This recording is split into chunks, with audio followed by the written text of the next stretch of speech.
This week on the Island Times News Update, Atlantic Beach Commissioner Jonathan Doherty resigns his seat. The Atlantic Beach Commission may reopen its sign ordinance, and Deck the Chairs is honored by Beaches Watch.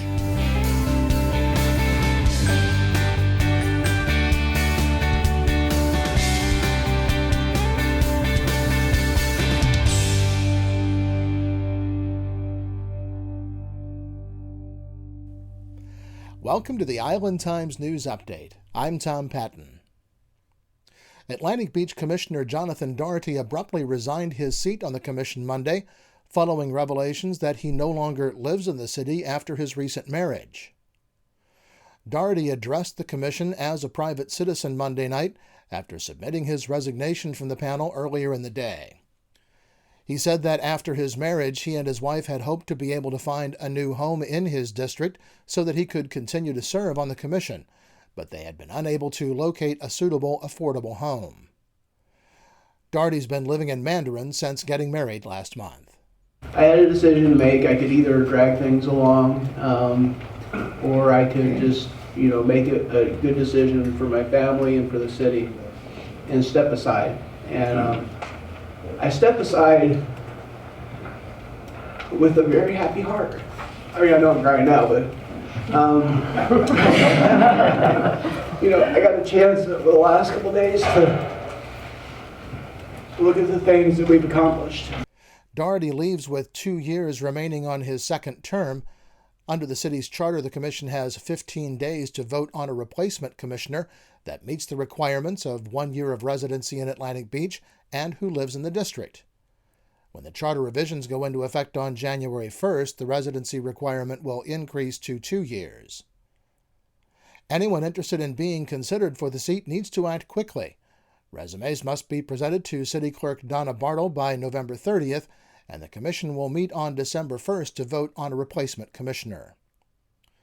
Mayor Mitch Reeves said that he did not want to wait all the way to the December 8th deadline to meet for a vote in case there are issues that need to be resolved. Scheduling conflicts among the commissioners left only the 1st or the 8th as potential dates for the special meeting. At least 3 commissioners must vote for the replacement on the panel. The Atlantic Beach Commission on Monday approved a waiver for a sign at a gas station on Atlantic Boulevard that's changing from a BP to a mobile station, which normally would mandate that the sign for the business be brought down to a low monument sign. But the commission determined that the taller sign proposed by the business was more appropriate and safer than a low sign would be. Atul Patel, the owner of the property, said that a low monument sign would not be visible enough for drivers to see and make a buying decision, and there was a potential safety issue because it would obstruct the view of oncoming traffic for other drivers and pedestrians. Commissioner Jimmy Hill agreed with the safety concern, saying the ordinance that requires businesses to install such signs should be revisited. The trend of monument signs was a big desire for a lot of communities for a while until a lot of communities ended up with them. And if you notice, even the planned communities that were 100% monument signs at ground level are moving away from it. If you kind of go through South Florida, it's a trend that has not proven itself to be safe. And I think that's why. And that's why I want to bring it up. And I do agree that we should look at the code. And it isn't about this particular thing. I just think we need a gap underneath our signs. To anytime we can make a clear line of sight, I think it's a benefit to our residents and citizens. Commissioner Blythe Waters was the only commissioner opposed to granting the waiver.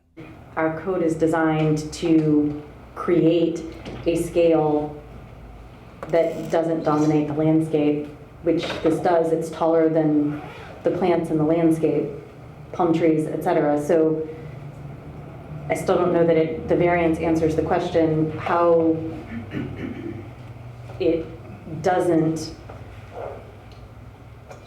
the variance doesn't go against the point of the code.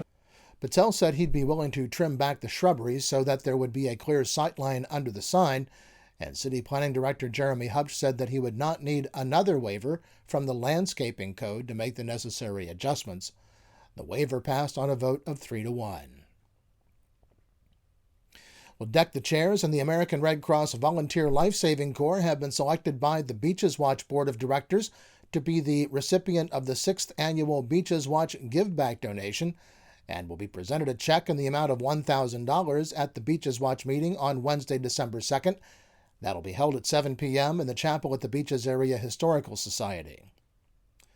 In addition to the donation presentation, the Life Saving Corps will be providing a presentation about their organization and the work they're doing. The public is invited to attend. The Deck the Chairs event has grown each year, drawing families to the area to marvel at the lights and community events. The heart of Deck the Chairs is charity, and at the base of the iconic holiday tree are large red buckets where food donations for the Beaches Area Emergency Ministry, or BEAM, are collected, and the proceeds from the event and the Fill the Buoy collections benefit the American Red Cross Volunteer Life-Saving Corps. Most people in the community see the great work the lifeguards do, but don't realize they're in constant need of funds for insurance, building maintenance of the lifeguard station completed in 1947, as well as training and supplies for the members of the Corps. The Beaches Watch annual Give Back donation supports outstanding nonprofit organizations that help enrich the quality of life of Beaches residents. Well, when we come back, South Coast Capital makes a parking proposal to Neptune Beach. This is the Island Times News Update. Beaches Academy Child Care Center in Jacksonville Beach has been offering affordable, loving child care to families in the Beaches communities for 35 years. Conveniently located on Penman Road, Beaches Academy offers care for children from infants through preschool, with programs that encourage learning and outdoor play. Our affordable tuition means families can get quality child care at a price that fits their budget. Contact Beaches Academy at 246-3885 and schedule a tour of our center. Beaches Academy, the child always comes first. Charlie's Tropic Heating and Air Conditioning in Atlantic Beach offers a full range of residential and commercial heating and air conditioning services, from new installation to replacement and remodeling. Charlie's Tropic Heating and Air Conditioning can keep your home comfortable year-round, and they offer preventive maintenance contracts to keep your system running at peak efficiency. Charlie's Tropic Heating and Air Conditioning is an authorized Bryant dealer and will service all brands. For year-round comfort in your home or business, contact the original Charlie's Tropic Heating and Air Conditioning at 241-1788. Welcome back to the Island Times News Update. I'm Tom Patton. The Neptune Beach Commission recently got their first look at a proposal put forth by South Coast Capital that would allow the company to continue to use a little over 700 square feet of city property for parking for their tenants' customers.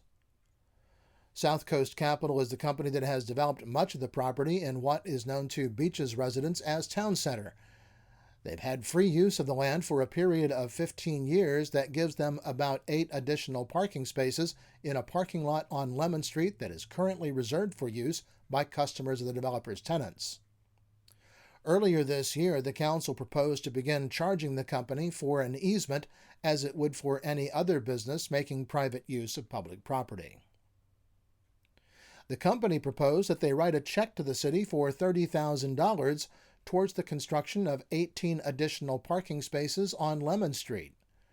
For that consideration, the city would grant a 30-year easement to the developer.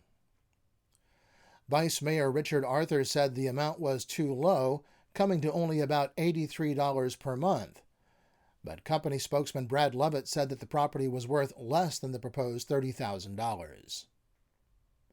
The council was seeing the proposal for the first time at its November 16th meeting and said they'd need more time to study the offer. They did agree to hold off on revoking the current easement agreement for 90 days while they consider the plan. Local author Dorothy Fletcher will be at the Bookmark on Monday, December 7th at 7 p.m.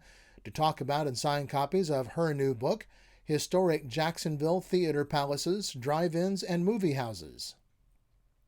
Jacksonville's theater and performance history is rich with flair and drama.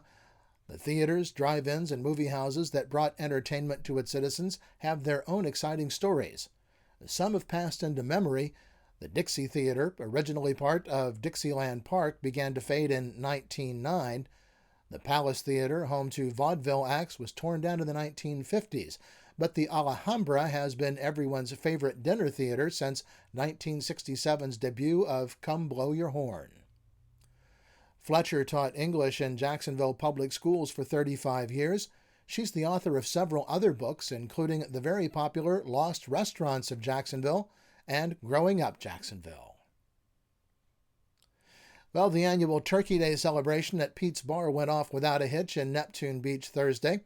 The event draws thousands of people every year to the town center area as a way to kick off the Thanksgiving festivities, and this year was no exception. In years past, there have been threats to cancel the street party, but this year Pete's Bar decided to foot the bill for the entire event, and the beach's Thanksgiving tradition was held with no drama, and a good time was had by all. And construction is underway in Latham Plaza and the Seawalk Pavilion as volunteers get set up for the month-long Deck the Chairs display in downtown Jacksonville Beach. The decorated chairs will be on display through January 2nd, 2016. The event will officially open on Sunday with the lighting of the stylized Christmas tree that was custom built for the event last year. The event will begin with music and remarks from city officials and others at 4:30 on Sunday, and the tree will be lit at 6 p.m. And Josh's Run for Paws 5K Run Walk will be held Saturday, December 5th, beginning at 9 a.m. The event was created by the Joshua Heinz Foundation to memorialize Joshua Heinz, a 31-year-old Jacksonville resident who was tragically killed in January 2014. One of Josh's passions was working with animals, especially his own dog Jackson, whom he rescued as a puppy from a Gainesville animal shelter. Josh trained Jackson as a United States service animal and regularly volunteered at the Jacksonville Humane Society and Paws Dog Park to better the lives of animals and their owners. Well, the National Weather Service says we can expect just a slight chance of showers on Saturday and the dry weather for Sunday before we pick up a slight chance of rain each day through the first of next week. Look for highs generally in the low 70s and lows in the mid-60s through Thursday. The Island Times is always digital, always free at www.theislandtimes.com. Like us on Facebook and follow us on Twitter to be the first to know about stories posted to the Island Times. I'm Tom Patton. Thanks for watching.